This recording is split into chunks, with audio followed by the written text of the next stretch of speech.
Hello दोस्तों, welcome you all to my channel पढ़ लो। और आज हम एक्सरसाइज 5.3 के आगे के क्वेश्चंस देखने वाले हैं, जो कि है क्वेश्चन नंबर 7 से। इसके पहले के क्वेश्चन हमने कंप्लीट करके रख दिए हैं, लिंक डिस्क्रिप्शन में है, आप देख सकते हैं जाके, ठीक है। और जरूर देखिए और दोस्तों में शेयर कीजिए, ठीक है। तो क्वेश्चन नंबर 7 की हम बात करते हैं। क्वेश्चन नंबर 7 बोलना क्या चाह रहा है, find the sum of first 22 terms of an AP. मुझे 22 टर्म का सम निकालना है, in which d is 7 and 22nd term is 149। सबसे पहला काम क्या है, जो गिवन है वो लिख दो।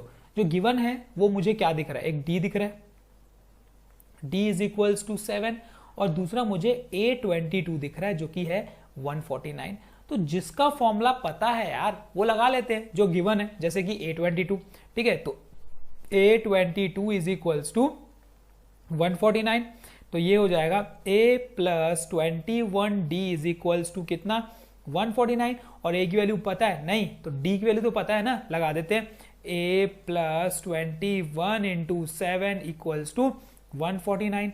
ये क्या मिल जाएगा, A प्लस 147, 7 1 7 7 14 इक्वल्स टू 149। और ये हो गया A is equals to 149 minus 147। तो A की वैल्यू मिल गई यहां से 2। देखो A मुझे मिल चुका है, D मुझे पता है, मुझे फाइंड करना है सम ऑफ 22 टर्म। और यहां पे अगर ध्यान दोगे ना तो A22 गिवन है, तो इसका मतलब हम Sn का कौन सा फॉर्मूला लगाएंगे, हम लगाएंगे A प्लस AN वाला, ताकि इजी हो जाए चीजें। तो ये हो जाएगा हमारा n/2 A प्लस AN, इसका मतलब 22/2। A मेरा गिवन है कितना, हमने फाइंड किया है ना 2, प्लस AN मतलब A22, और A22 ऑलरेडी गिवन है कितना, 149। देखो ठीक है, क्वेश्चंस को इजी करने आना चाहिए। 149 प्लस 2 151।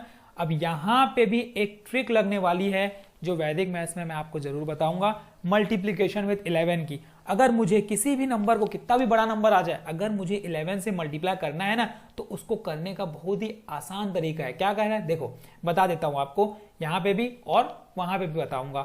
तो ये एक 0 यहां पहले लगा लो, एक 0 यहां बाद में लगा लो, और पीछे से ऐड करते जाओ। 0 प्लस 1 ये 1, 1 प्लस 5 ये 6, 1 प्लस 5 दैट इज 6, 0 प्लस 1 1। तो इसका आंसर 1661 ही आने वाला है। आप कैलकुलेटर में करके देख सकते हो। देखो यहां होगा क्या, टाइम बचेगा, ठीक है। अगर आप ये सब ट्रिक्स लगाओगे ना, तो आपका टाइम, आपका समय बचेगा सॉल्व करने में। अब इसको कुछ मिनट्स लगते, 151 टू 11 करते तो 2 मिनट तो लेते, 1 मिनट तो लेते। फास्ट कैलकुलेशन है तो भी आप 1 मिनट लेते, लेकिन इनसे क्या होगा, कुछ सेकंड्स में आ जाएगा। तो कुछ सेकंड्स आपके बच जाएंगे, जो आगे काम आएंगे। तो ये ऐसे ऐसे करके करते आप क्या होगा, बहुत सारा समय बच जाएगा, क्योंकि बहुत सारे क्वेश्चंस में ये आएगा 11 मल्टीप्लाई। और भी बहुत सारी ट्रिक्स है जो मैं आपको बताऊंगा, तो धीरे धीरे करेंगे, ठीक है। तो आप, आई होप आपको समझ में आ रहे होंगे। तो इस चैनल से जुड़ जाइए, सब्सक्राइब कर लीजिए अगर नए हैं, इस चैनल को पहली बार देख रहे हैं तो, क्योंकि यहाँ पे बहुत सारी चीजें मिलने वाली है आपको, ठीक है। तो अब हम बात करते हैं इसी के नेक्स्ट क्वेश्चन की। Find the sum of first 51 terms. मुझे फाइंड करना है सम ऑफ फर्स्ट 51 टर्म्स, मतलब S51 हमें फाइंड करना है।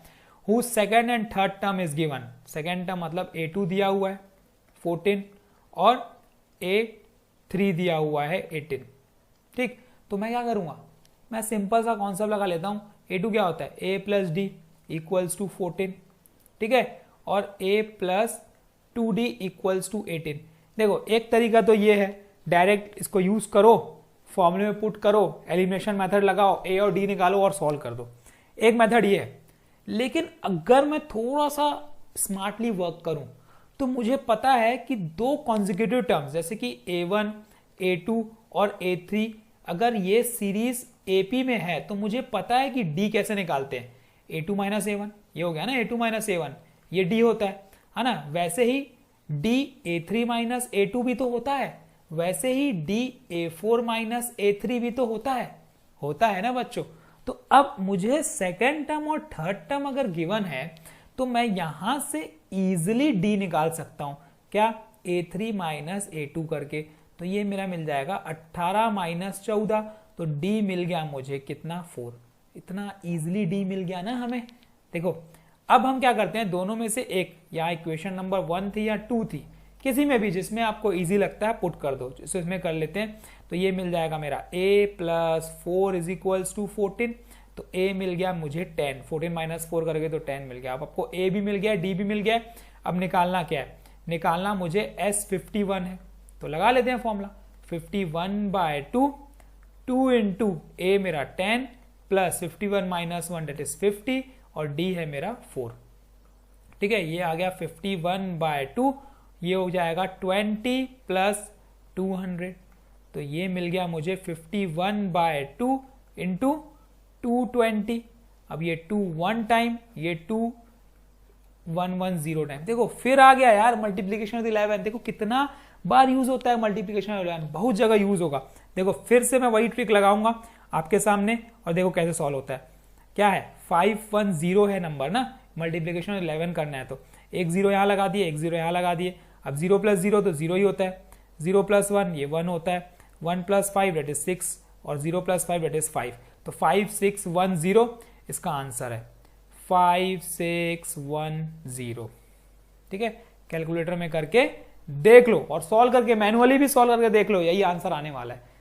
देखो रेगुलर कितना बार यूज हुआ, हर क्वेश्चन में यूज हुआ मल्टीप्लिकेशन 11, और भी बहुत जगह यूज होता है। कहीं कहीं 22 आएगा ना, वहां पे मैं ब्रेक करके उसको 11 में करके सॉल्व कर सकता हूं, तो बहुत समय बचने वाला है आपका। ठीक है, तो ये कंप्लीट हो गया क्वेश्चन नंबर 8। बढ़ते हैं हम लोग क्वेश्चन नंबर 9 पे।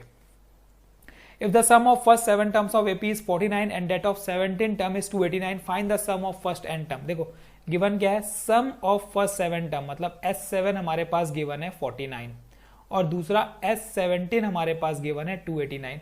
तो हम क्या करते हैं, दोनों का फॉर्मूला लगा लेते हैं।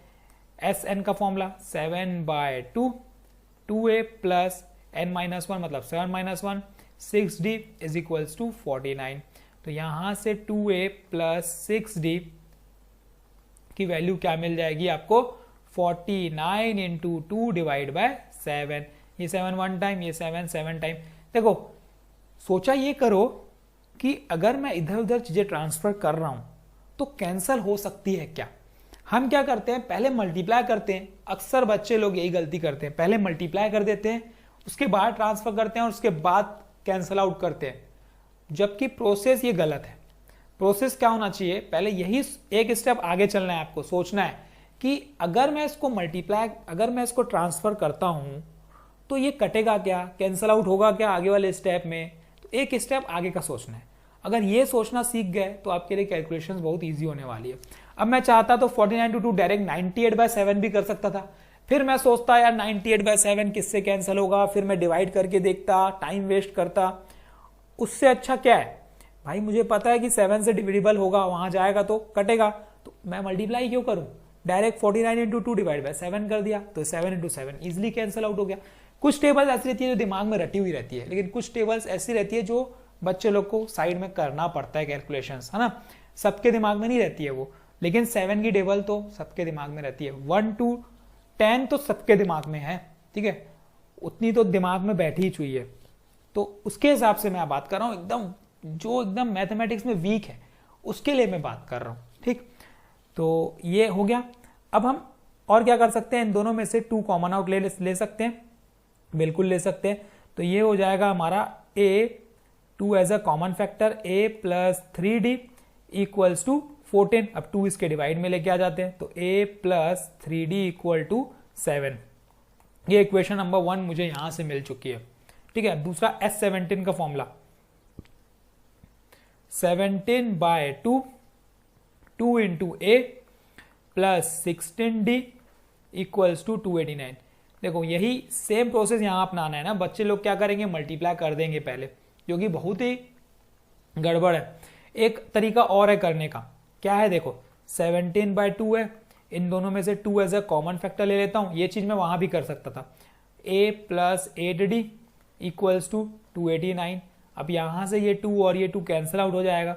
अब ये 17 को मैं डिवाइड में लेके आऊंगा, तो a plus 8d equals to 289 divide by 17। तो 17 1 टाइम, ये 17 टाइम, तो a plus 8d is equals to कितना आ गया, 17। ये इक्वेशन नंबर 2 आ गई। अब 1 और 2 मुझे मिल चुकी है ना। अब मैं कोई भी मेथड जो मुझे इजी लगता है, चाहे मैं एलिमिनेशन से करूं, चाहे मैं सब्स्टिट्यूशन से करूं, वो मेरी मर्जी है। चलो कर देते हैं। ये नेगेटिव नेगेटिव नेगेटिव, ये कैंसल आउट, ये कितना हो जाएगा, -5d इक्वल्स टू -10, तो d की वैल्यू 2 आ गई यहां से। तो जब d 2 मिल चुका है तो अब किसी भी इक्वेशन में पुट करता हूं, 1 में कर देता हूं। चलो 1 में करते हैं, क्या आता है देखते हैं। a plus 3 into 2 6 equal to 7, तो a की वैल्यू आ गई 7 माइनस 6, a की वैल्यू आ गई 1। अब a और d मुझे मिल चुका है, कोई दिक्कत नहीं है, a भी मुझे मिल चुका है, d भी मुझे मिल चुका है। फाइंड क्या करना है, Sn, sum of n terms. ठीक, तो मैं लगा लेता हूं यहाँ पे formula, sum of n terms equal to n by 2, 2a plus n minus 1 d। n के टर्म्स में ही लाना है answer, 2 into 1 that is 2 plus ये n माइनस 1 इंटू डी मेरा है 2। अब देखो ये 2 और ये 2 मैं एज अ कॉमन फैक्टर फिर से ले सकता हूं, n बाय 2 इंटू 2। आप चाहे तो मल्टीप्लाई करके भी कर सकते हो, चाहे तो कॉमन फैक्टर करके भी कर सकते हो। 1 प्लस n माइनस 1, यहां से ये 1 कैंसल आउट, यहां से ये 2 कैंसल आउट, तो बचा क्या, ये बचा n into n that is n square. तो ये मेरा क्या है, आंसर है। देखो सम ऑफ n टर्म्स क्या है इसका, n स्क्वायर है, ये हमने फाइंड कर लिया। तो ये प्रोसेस है करने का, कैलकुलेशंस को इजी करके करो तो आपसे जल्दी हो जाएगा, पेपर भी जल्दी हो जाएगा, एक्चुअल पेपर हो जाएगा क्लास 10 का मैथमेटिक्स, क्योंकि बहुत इजी क्वेश्चंस रहते हैं। तो और एक तो अभी सिलेबस भी रिड्यूस हो गया है तो और इजी हो गया आपके लिए, तो घबराने की बिल्कुल भी जरूरत नहीं है। कोई क्वेश्चंस अगर आपके सामने हैं तो आप पूछ सकते हैं, कमेंट सेक्शन में पूछो, मैं आपका डाउट बताऊंगा, क्लियर कर दूंगा। जो आप नहीं समझ में आता है कोई क्वेश्चन या कुछ डाउट होता है तो ठीक है। तो ऑल दी बेस्ट और कीप प्रैक्टिसिंग। वैदिक मैथ्स की ट्रिक्स जो भी हमने ला रहे हैं वो भी आप देखिए, आपका मैथमेटिक्स स्ट्रांग हो जाएगा। देखो अब कैसे अप्लाई हो रहा है, अब यहाँ भी अभी मैंने दिखाया आपको कि 11 से कैसे मल्टीप्लाई किया जाता है, तो ये और भी मैं वहाँ पे अच्छे से कराऊंगा। बहुत सारी वैरायटी कवर होगी, ये तो सिर्फ एक सिंपल वैरायटी थी, इसी में अगर थोड़ा सा डिफरेंट घुमा देगा तो घूम जाओगे, तो वो भी मैं आपको बताऊंगी कि आपको घूमोगे नहीं, वो भी आप बना लोगे थोड़ा सा इससे टफ लेवल पे। तो बस सपोर्ट करो, आपका सपोर्ट चाहिए हमारे चैनल पे, और शेयर करो दोस्तों में ताकि सबको ये कॉन्सेप्ट्स मिले। All the best and keep practising.